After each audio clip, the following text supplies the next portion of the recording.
Hi friends, आज case on से पूछते हैं क्या एक्यूज्ड पर सेक्शन 307 अटेम्प्ट टू मर्डर का केस बनना चाहिए जब विक्टिम को सिर्फ एक मामूली खरोच आई हो, या फिर क्या इसे सिर्फ सेक्शन 324 माना जाए क्योंकि एक्यूज ने मौका होने के बावजूद भी दूसरी बार कुछ भी नहीं किया। And enter. So according to case on the answer is clear no, क्योंकि प्रोसिक्यूशन के लिए इंटेंशन प्रूव करना बहुत ही मुश्किल है और चार्ज सेक्शन 324 तक ही लिमिटेड रह सकता है।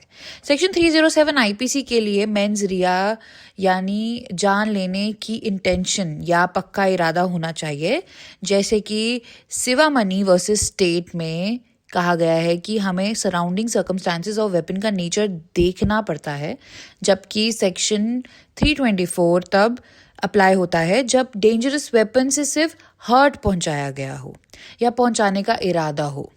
यहाँ पर केस ऑन आपकी मदद करता है, कॉम्प्लेक्स लीगल पॉइंट्स को 2 मिनट ऑडियो में सिंप्लीफाई करके आपको देता है एंड आपकी रिसर्च बहुत फास्टर बना देता है। हमारे इस सिनेरियो में 2 बड़े पॉइंट्स हैं। पहला कि एक छोटी सी विक्टिम को चोट लगी है, और दूसरा सबसे कंपेलिंग फैक्टर कि एक्यूज के पास सेकंड चांस होते हुए भी उसने कुछ नहीं किया, मतलब no second attempt, he dead.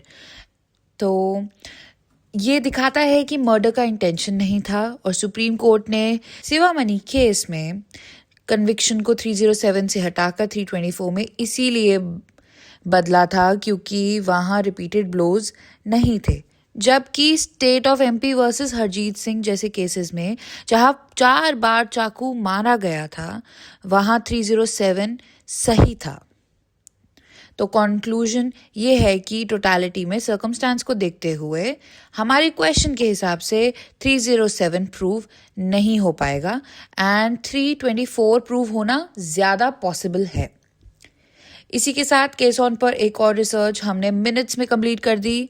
So try case on where you get 2 minutes case briefs and excellent legal intelligence.